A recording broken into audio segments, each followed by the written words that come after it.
Hello, I'm Candid Frank Stanishi of CFL Talk. Welcome to the Spanglish World Network on Zingo TV, channel 250.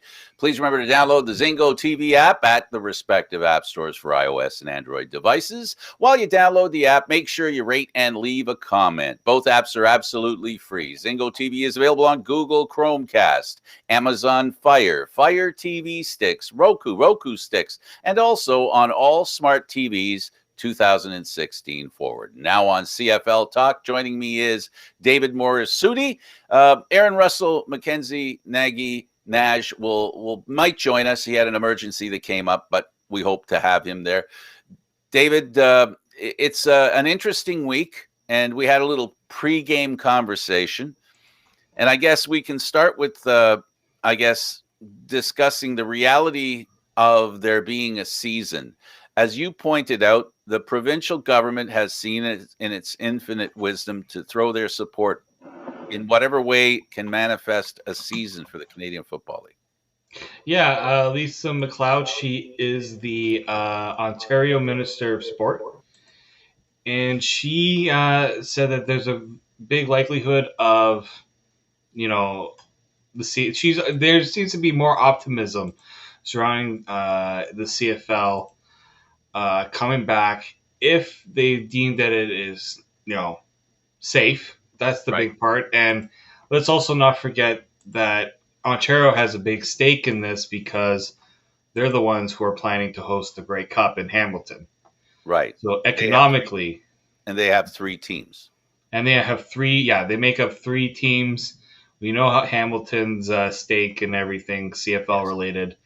Even I mean, as much as people have commented on Toronto and its dipping fan base in a way, it still holds a big part of the CFL ecosystem, being the big city, and of course Ottawa.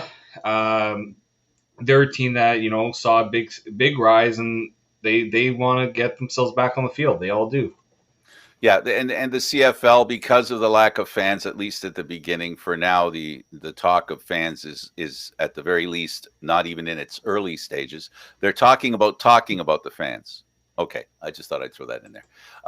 The other thing is that in fact, because television becomes important, Toronto's important in the sense of television for sure. While it may not show in the stands, there's a lot of interest in Toronto in watching, from the couch. So there will be people watching, and TSN wants to make sure the TV numbers are really good. And if there's any indication through the other sports, it seems kind of strange, though, David, that in the sports, it isn't really that the numbers have increased. There isn't really any big talk about numbers increasing watching the games. So really, not having fans in the stands hasn't affected the TV for most sports. No, it hasn't, and that's partly why a lot of these sports were pushing to figure out a way to get back because the TV money is so important to their business. I mean, I don't know if you saw how big the NFL's TV deal, the one they just signed up, how much is going to be bringing into the league. If you're a league that's looking to increase its annual revenue, the one big ticket a lot of these leagues are going for is the TV money. It is Yes. so imperative. That's probably the one thing the CFL has that has kept this league in a good standing is having a good, a TV deal that they have deemed to be very good. And we know the production level of CFL games is top quality. It's professional. It's really well done. So, and the numbers justify it too. They tend to do quite well. I think they do better than MLS in this country, and MLS is, pretty big in this country. And the Grey Cup still remains the crown jewel of Canadian sports in a lot of ways. I know the Stanley Cup really, frankly, the Stanley Cup hasn't been a factor in Canada for the longest time. The Grey Cup still remains the biggest driver of of audiences. And so if you're the CFL, at some point TSN is going to wonder where are we going to be getting back on the field because there's an obligation here that we are expecting to have games on our network. Yeah, and it's all about advertising dollars, and it's about you know well the promotion of the game is both a responsibility of TSN and also a benefit to TSN. So Yes. they're not mutually exclusive, but they are definitely symbiotic.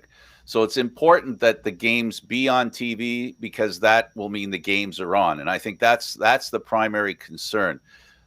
We had a conversation, and I guess if we move to the idea of the reality of there being a season, the owners have stated and have requested from the players an agreement to take only 80% of their pay. In other words, take a 20% pay cut. Based, I assume it sounds to me like if there's no fans in the stands, then the losses of the fans in the stands becomes a little bit shared. I guess that's the way the league is selling it. Yeah. I mean, look, if you look at, the CFLPA has grown to say that they are, first off, a lot of the players are not. I mean, I wouldn't say all of them, because I have seen some players, you know, kind of flip flop on this, but players have been very adamant about the fact that salaries aren't very high in the CFL, so to further reduce them would be pretty tough for some, probably for most. If you when you look at the salary structure of some of these teams and how many of these players are on first year, second year contracts. At the same time, there's some players who are saying, well, we're not playing, we're not getting paid. There's a give and take here that I don't think some of the players. I mean, I do feel sympathy for the players because we know that they don't get paid a lot, but at the same time, the league isn't. If the league isn't bringing anything in, I mean, they are bringing something in with the TV. I think there's been a misconception that the CFL is bringing in something. It's just the main part of their revenue, the fans, makes it tough for them. And I think the players maybe will, and the players would probably be willing to help out. I think if there's a proper plan in place to say, okay, we understand that we can't expect you guys to take a massive cut, but maybe just something so that it satisfies both sides. This is where the CFLP and the CFL really need to get on the same page here. I'm not a fan of all the constant back and forth, and it's funny because most of the back and forth has been with players and certain media people about pay cuts, and it doesn't do the league any good to have this out there. And they need to get this sorted out because it should all the focus and energy should be getting on the field and not about where are the dollars going, who are the dollars going to. If the CPL had a season last year, which they did, they Mm-hmm. played in Prince Edward Island. If they were able to do that, it was only a half dozen games, not that many games. If they were able to do that last year, no doubt they're going to do something probably better this year. And having said that, the Canadian Football League should be able to do something. Yes. We talked as well, and we've seen that the federal government has seen in its infinite wisdom to decrease the amount of time required for a player coming from the United States to play for a Canadian team is being considered to go down to 1 week, which will be very helpful for the Canadian Football League because it means the American players only have to sit around for a week and then they can go into practice, whether they sit around somewhere, isolated, working on their own, whatever it happens to be. At least that's a step towards normalcy as far as the Canadian Football League is concerned. We're all seeing lights at the end of the tunnel, and I think they're all real.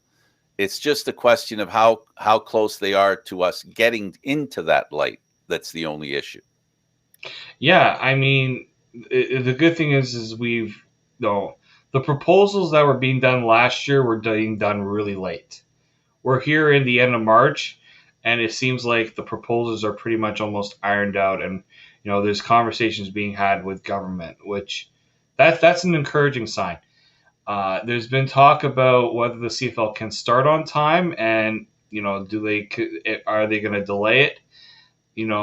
I think we'll maybe not see a June start. I think with training camp, I think preseason games will likely get cut just because of the nature of no other league had, other than baseball, no other league has done preseason games. So I think if you're the CFL, you try to look at what's the best way to maximize the season and getting ourselves on the field. I think if you're thinking that by pushing the start of the league a little bit, help increases the chances of getting fans in, and you know, on top of that, can still have a somewhat, you know, not as interrupted schedule as opposed to. I heard like somebody said, "Oh, it might not start until late August, September." I don't see that happening. That's just you're trying to get into what, December to finish your season. Players are not gonna go for that for the weather that we have in this country. Well, in fairness to the weather in this country, it is what it is. Yes.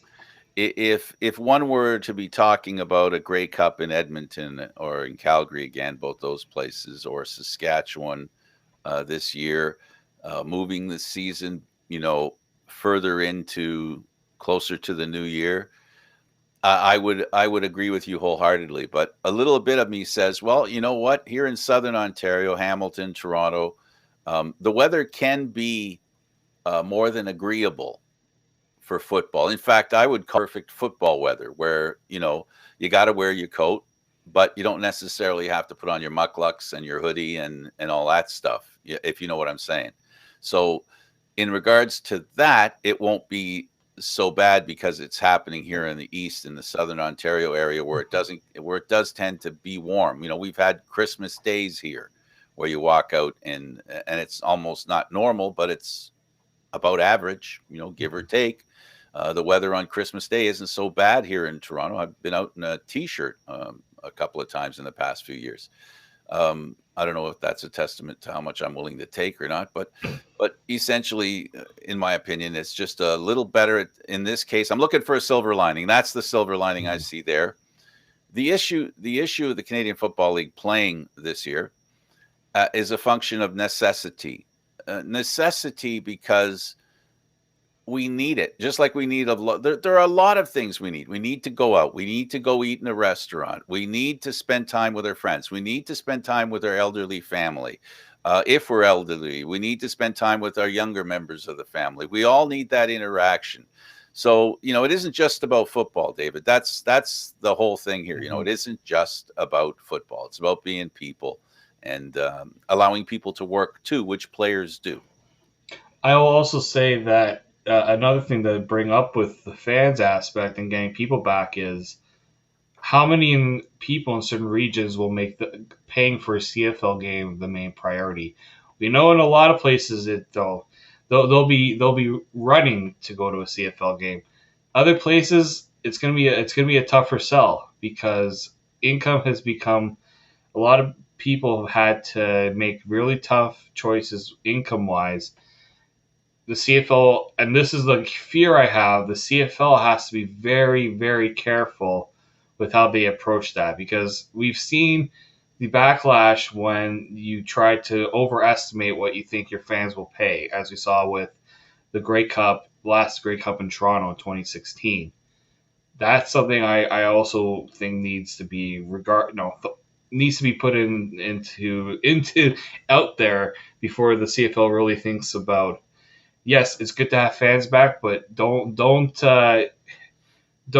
that the fans are going to be, throwing wads of cash to go to a game as well.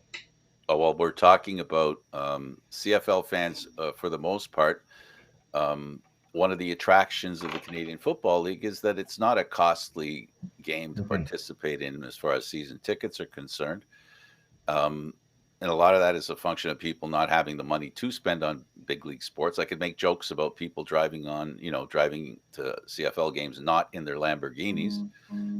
But essentially, that's the case. Is that it's an affordable sport. Great, that's a good thing. I'm not knocking that at all. But it seems some of the people who fit in that category have probably been hurt the most in regards to, the economy and how it's been affected by the pandemic. So that's not a good thing. But I don't think, as a rule, that the fans are going to not come out if they can't. That's the only reason I see them not coming out. So if they can't, they can't. That's unavoidable. It's life, and there's nothing we can do about that. But what we can do is assure people that the game is back. When it comes back, that it's going to come back in a way that we expect it to come back.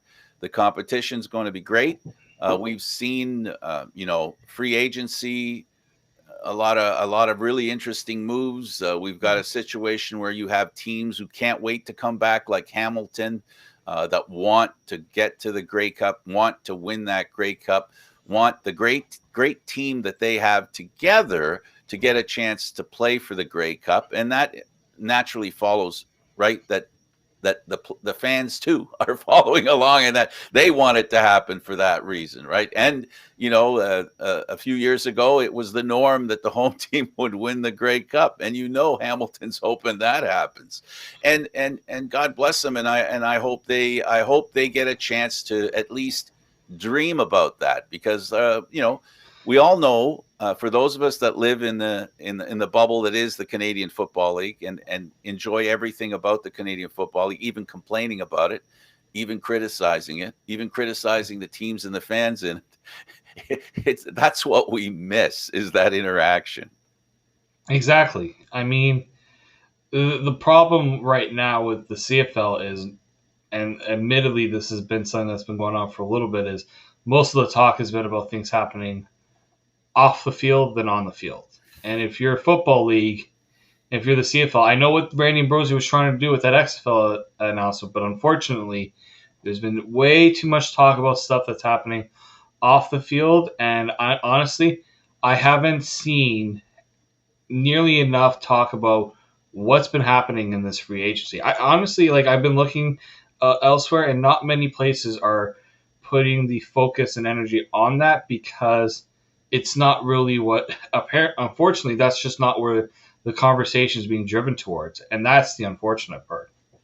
I think also there might be a little bit of mm, uh, disbelief in free agency, and I'll frame it like this. Many people say, well, the Argos are over the cap. Come on, they're over the cap. This is ridiculous. They're signing all these players, and other teams aren't signing as many, or they're not making the same kind of noise the Argos are making. And maybe the credibility of free agency might be taking a bit of a hit because of that, because it seems if you listen to people and the way they talk, the next thing, you're not hearing the exact words, well, maybe this free agency thing's a joke. Some people might be thinking it's just a joke. That's the way they're talking without using those words, that they're just doing this for show. Well, if the rubber hits the road, that show changes to reality.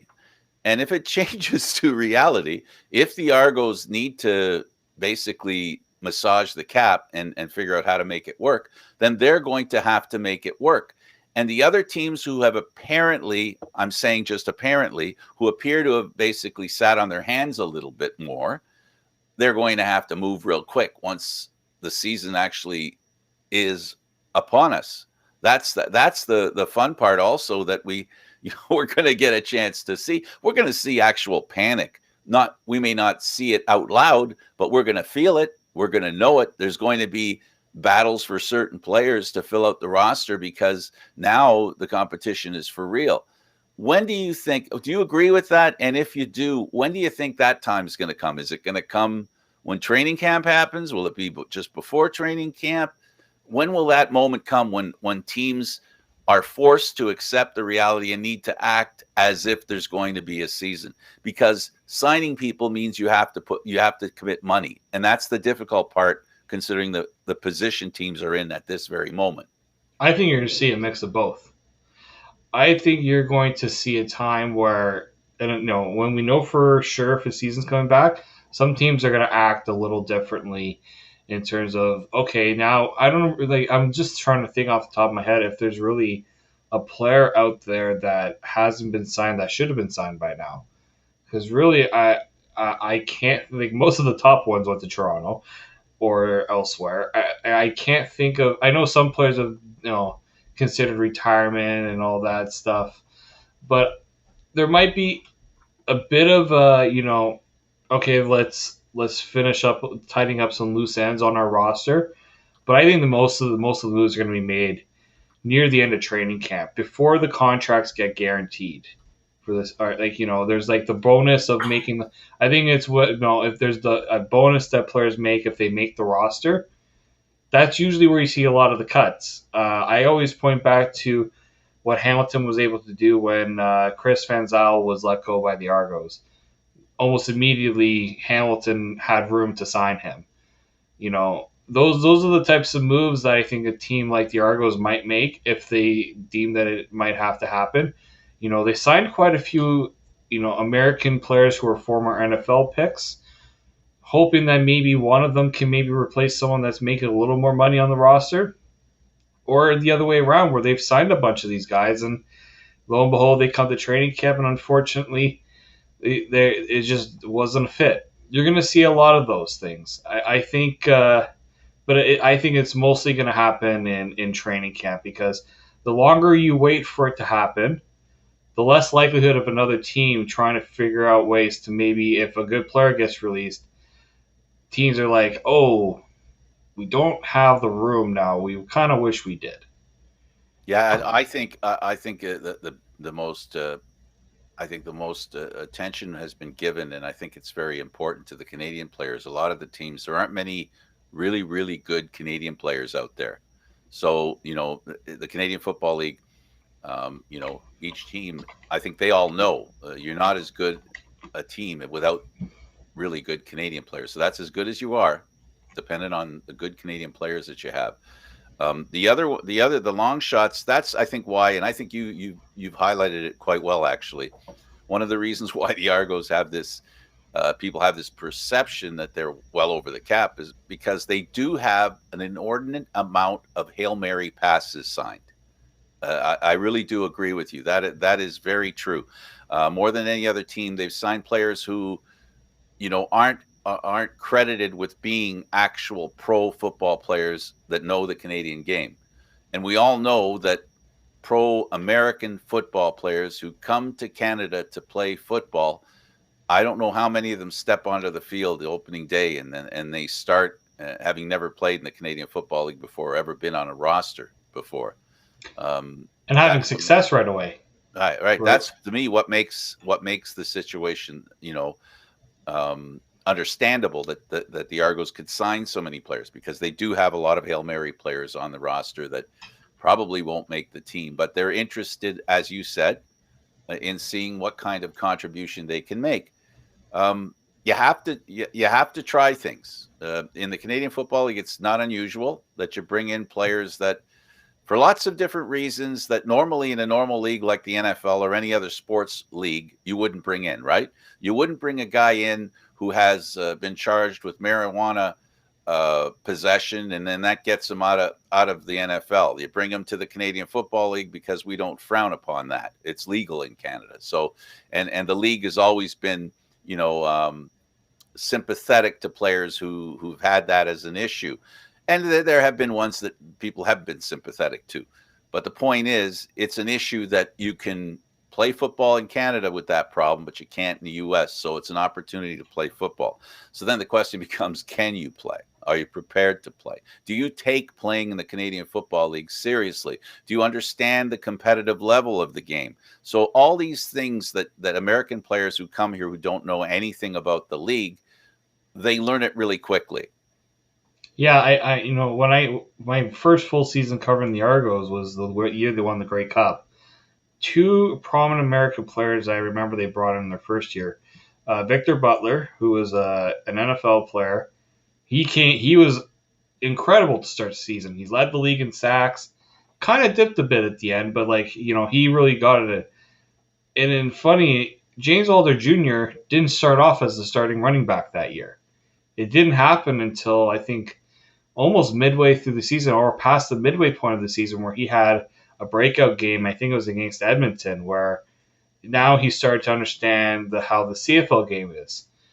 A lot of these players, and Mark Trestman, I remember asking him because there's a lot of players that they try to bring in and I said, well, how do you kind of explain to these players how they can become successful here? And he told me it's a matter of respecting the game, the Canadian aspect of the game, what makes it different than the States. A lot of players talk about how the extra man on the field is something that they have to, really think about. The movement at the line of scrimmage that you don't see in the American game. Those are sort of things. The wider field. These are all adjustments. These things that we've talked about that have differentiated the Canadian and American game. Players, they know firsthand how tough it can be. And again, those that don't, take it seriously. I always think back to Johnny Manziel. He never took it seriously. He admitted it, and he got burned for it. I think that's why a lot of people think the Canadian games deserves a little more respect, because it's not just the plug and play for these American players.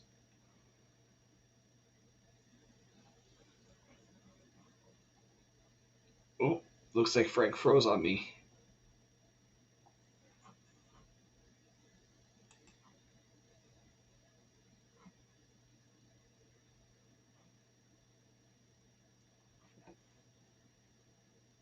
Oh, it looks like Frank froze on me here.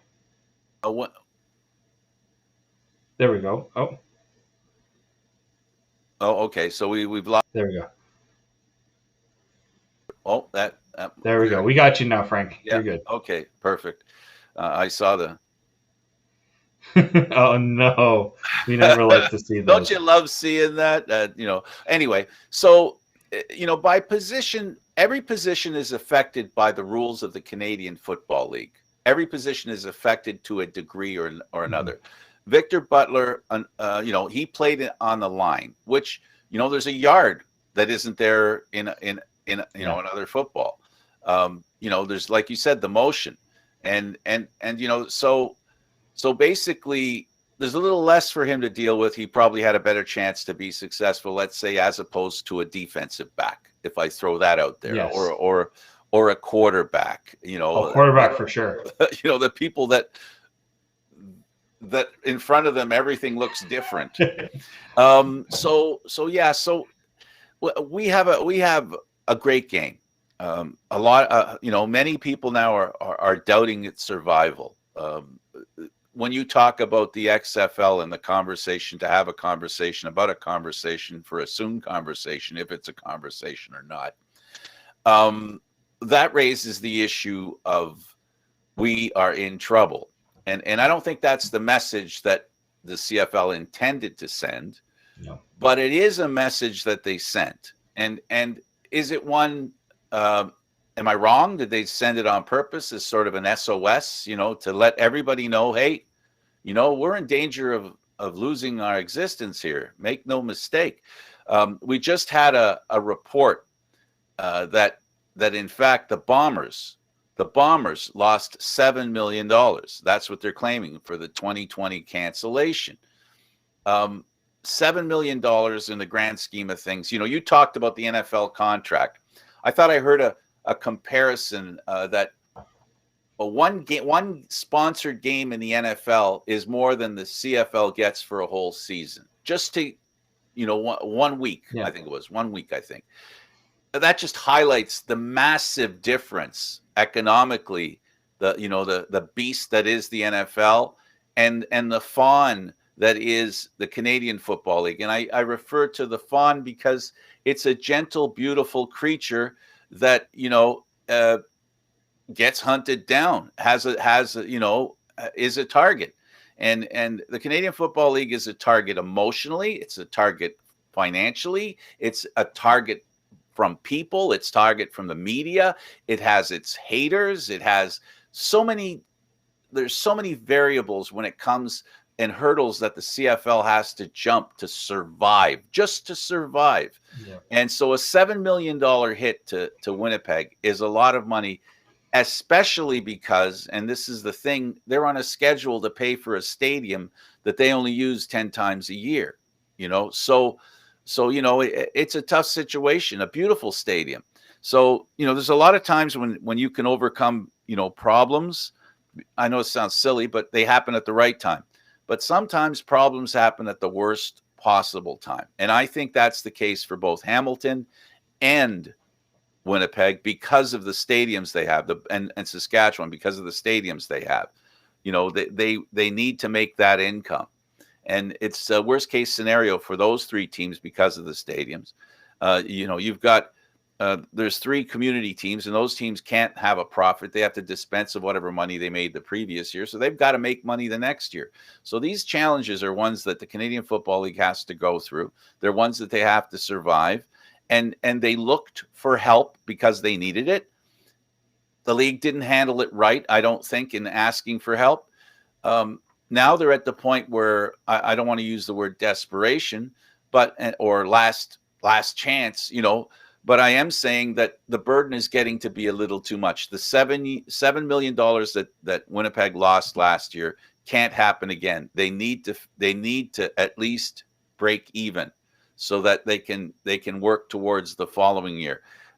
This organization, this league, cannot afford bad news again. So I hope, I know you agree, and I know every CFL fan hopes, and everybody who covers the CFL hopes, that this league comes up with an answer and a path, not necessarily to success, because honestly, they need to come up with a path to survival.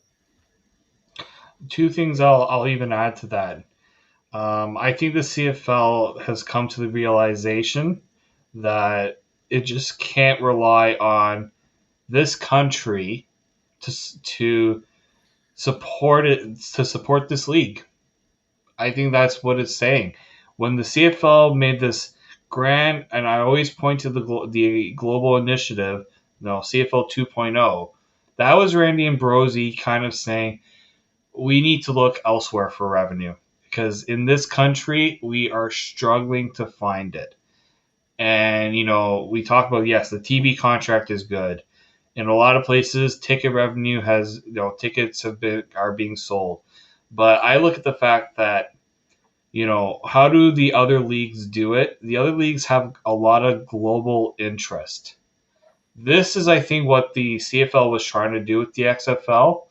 How can we capitalize on this league looking to become a big global powerhouse? And I keep saying to myself, I've struggled to say, is it worth whatever this road it takes the CFL? Is it worth it? Well, it'll be worth it if we can still watch football in this country, because I honestly, with the way that things have gone with COVID-19 and the losses, and you just mentioned Winnipeg cannot take losses like that year after year after year. That team cannot do it. So at some point, you wonder how much longer does the CFL think, we just can't keep, as you said, breaking even. We need to at least see something. You kind of as a person, it takes a mental toll on you when you're just breaking even or you're barely getting there. If Winnipeg is breaking, if Winnipeg, Yeah. the best they can hope for is breaking even, that doesn't say a lot about other teams, because It does not. in my mind, Winnipeg is one of the teams that tends to profit better than most. They're a bellwether for the successful teams in the Canadian Football League. Exactly. And if the successful teams, if success is marked by you're breaking even, wow. That doesn't say much for the other, let's say, 6 teams, right? Because in my mind, there's 3 or 4 teams that really do well under the CFL umbrella. Winnipeg is one of them. Winnipeg, yeah. And if they break even, that doesn't say much for the other 5 or 6 teams.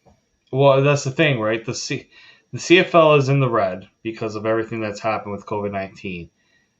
Breaking even doesn't get them out of the red. It keeps them in the red. So they're trying. I understand, and this is why I have more of an open mind about the XFL stuff, because I know where the CFL, what position they're in right now. They're not in a strong position, and people don't realize that.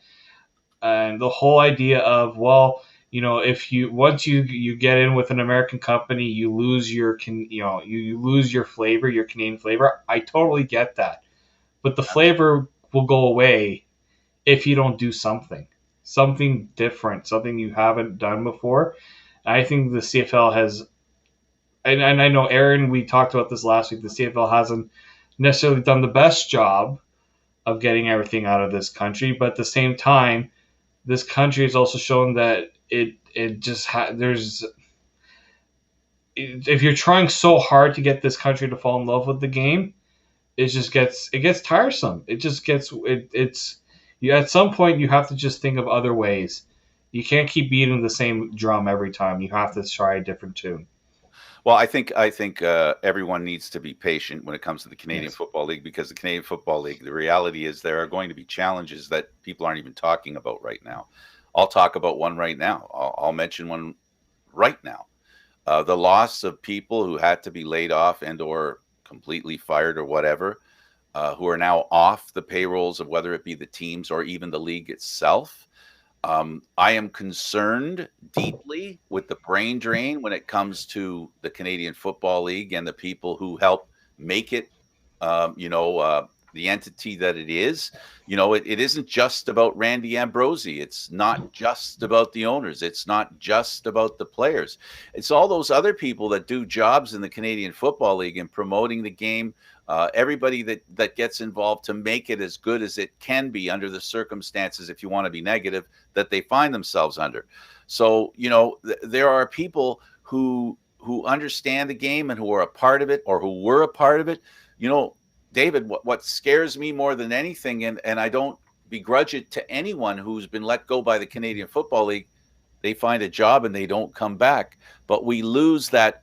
That's what I'm referring to as the brain drain in the Canadian Football League, where the people, the inner workings, the people who don't get saluted every day, the people who don't get credit for being a big part of the Canadian Football League because they don't own the team, they don't play for the game, they don't officiate, they don't show up in the press box, they don't show up, in the owner's box.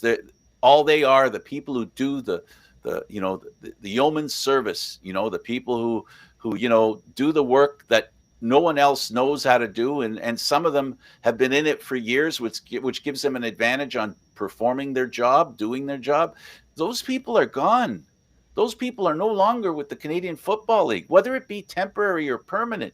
They're not there now. So when this thing gets going, when it gets started, the Canadian Football League is going to be behind. They're going to be losing, and it'll be the beginning of the fourth quarter, and they're already behind 21-0, and they got to figure out how to make a comeback and how to play a better game so that they can win the game, which is being an enticing product that all Canadians who already loved it continue to love it first, because they got to get back there again before they can even think about being better and more attractive to the fans who aren't fans of the Canadian Football League. These are the challenges that these people, I pray for them and all the opportunities that they need to be successful.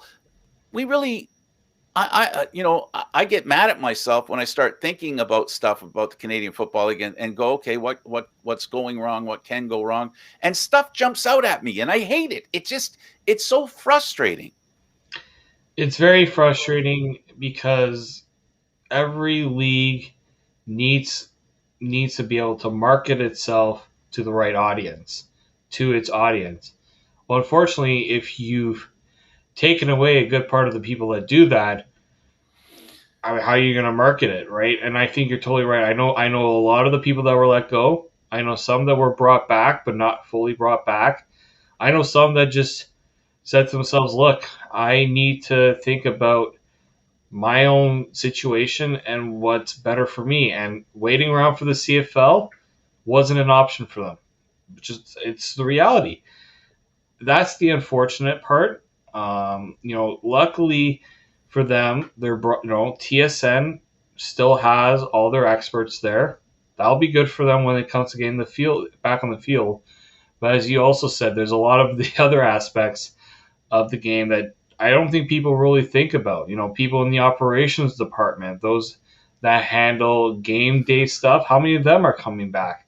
How many people on the content side are coming back? That it gets overlooked. Unfortunately, that's just the nature of today's business. And that's something I'm very curious about. Is how do you once you do come back, how much attention is going to be put towards we're back, let's get the excitement drawing up now. Canadian Football Hall of Fame. Hmm. Important people gone from there. I know that it doesn't get the credit for being a viable entity or an interesting entity that people don't consider, but it's not about, unfortunately, in life and in situations like this, it's not about the reality, it's about the perception. And again, that's going to be one of the challenges is that the Canadian Football League is going to have to work out a way so that they're perceived to be humming along when the season starts.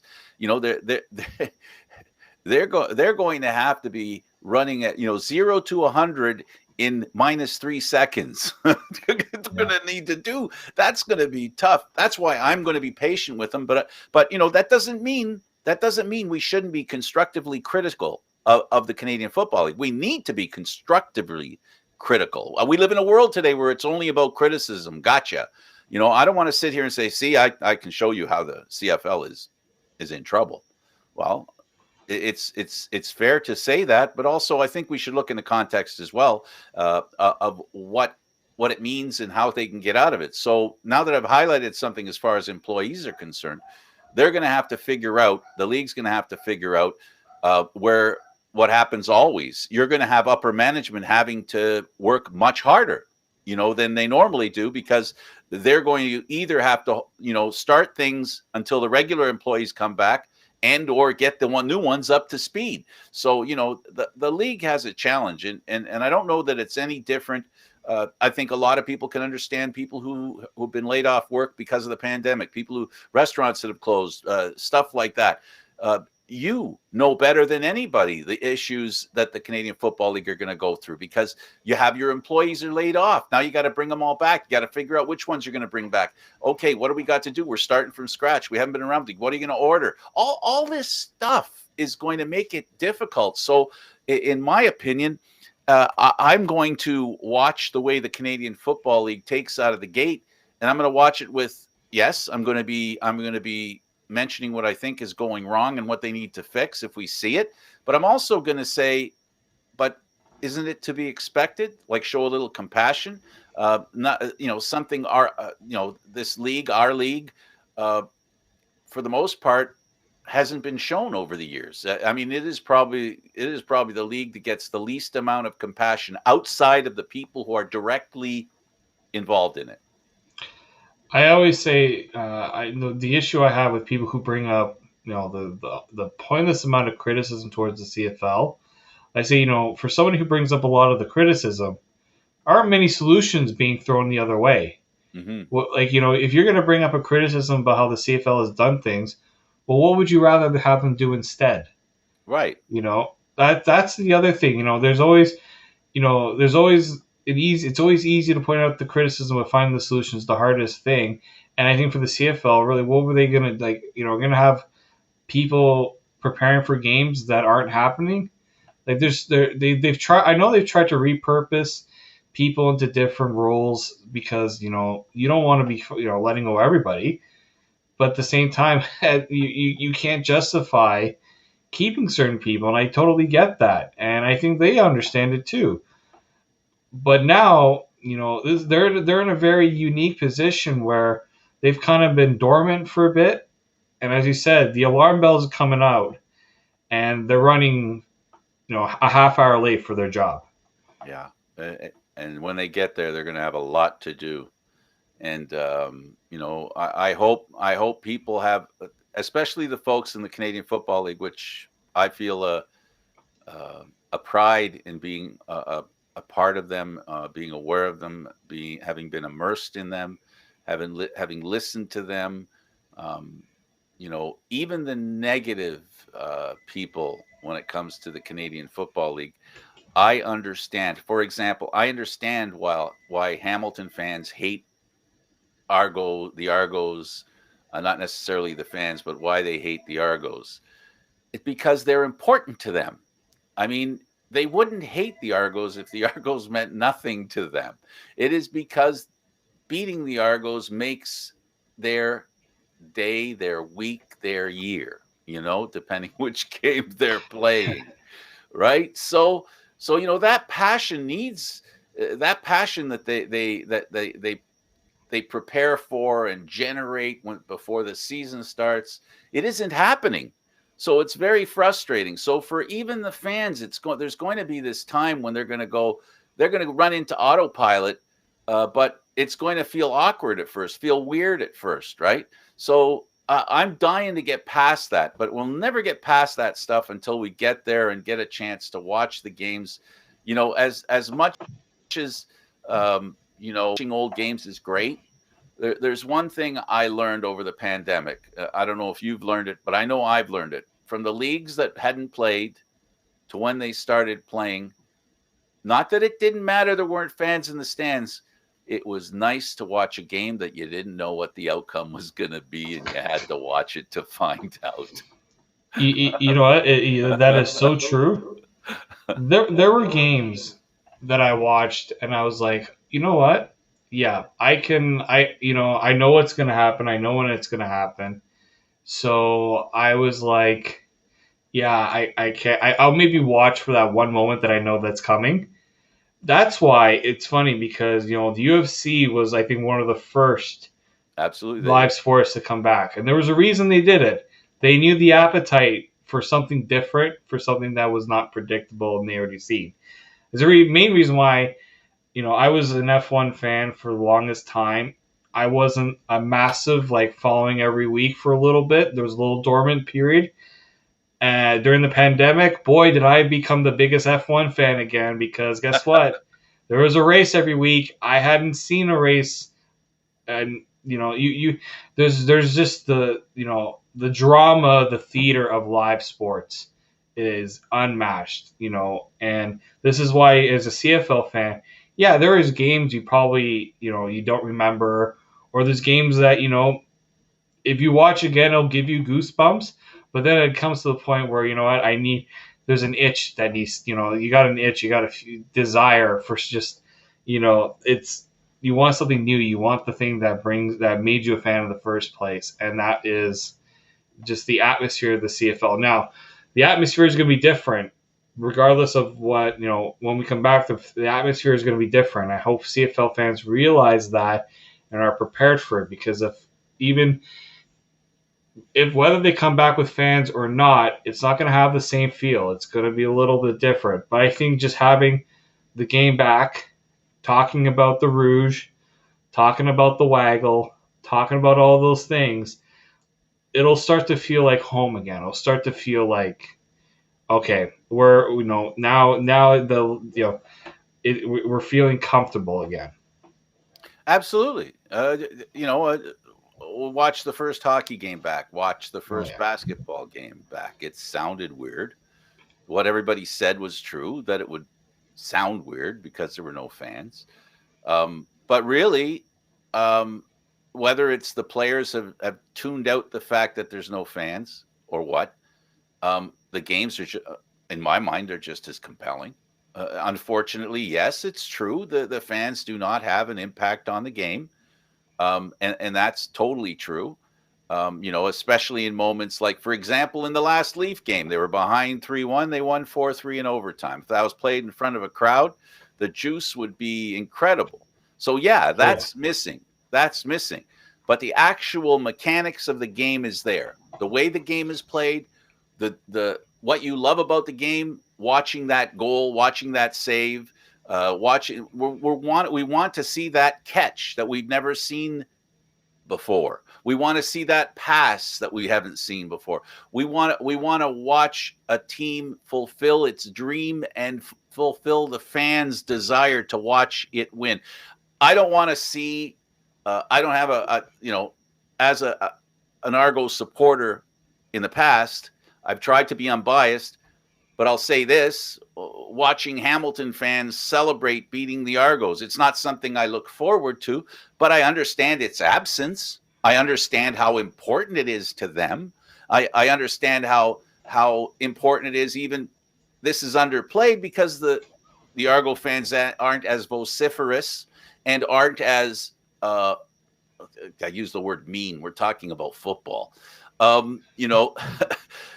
aren't as mean as the Cat fans, but they derive a lot of satisfaction with beating the Cats. All those wonderful feelings of fulfillment, at a live game or about a live game matter. And they make people feel good. And so what do they do instead? Well, we're finding out that they're not having too many things to do instead. So, there is a missing part in people's lives. And you and I both have stated here, and we've spent almost an hour now discussing the fact that we miss the Canadian Football League. We recognize others miss the Canadian Football League. It'd be great to come back. Uh, yeah, the point about the Hamilton crowd. I mean, look, I miss being at a sporting event. I miss, when every week I was at an Argo game at BMO Field. Even if the stadium wasn't full, there was still an ambiance there. It's just that I know that when it's gone, you miss it. Now that I haven't had it, oh boy, I miss it even more. Yeah, and it's well worth the price of admission. We talked about the Canadian Football League. It is for people who, thank goodness. I'm going to say this quite honestly. Thank goodness we have more and more leagues. With soccer coming in, and you have the PCL and PSL. You have lots of these leagues coming in, giving people an opportunity to watch live sports. It speaks to the popularity of live sports and the fact that they're all missed. We have for the first time. I don't mean to talk about other sports, but Boston won the women's hockey league, Yeah, the WHL. PWHL championship. One that was to be fought last year against Minnesota, and it didn't happen. So it happened this year. All those things that we as fans look forward to that aren't happening, when they come back, it makes them that much better. But let's not forget too, not that we need to feel, sorry for players and such. I think a lot of the intensity in the Canadian Football League, to bring it back to the Canadian Football League from the players, where they're unhappy about a lot of things, I think it's all rooted in the fact that they want to be on the field and they want to be playing. I mean, Dijon Brissett, the Argos first round pick from last year, he's just like, I just want to play. I just want to play. I had so I mean when I talked to Natea J last year, he said I have not caught a throw from a quarterback. I have like like they just want to play. That's all they want to do, and I have a lot of sympathy for that. I'm still able to work my job from home, even though the pandemic. I'm not in the office with my colleagues. I'm still working from home. I'm still doing my shows with you. We've been able to adapt. Unfortunately, how do you tell a football player, to adapt when, and especially when the situation is out of their control? Yeah. So that's the part that's really bothered me, and that's why I'm really, really pulling for everyone to get themselves back on the field, because it just only it helps. It fulfills a lot of the desires from people who really want to see it really work. Yeah. If in our case, in my case, it seemed like a really horrible thing to happen, not to be able to go. But we've had the opportunity, as you suggest, to continue doing this program and do other things that we do. Many people have been fortunate enough to be able to do to the most to the most possible, continue their life in the way it was prior to the pandemic to a degree, continue it.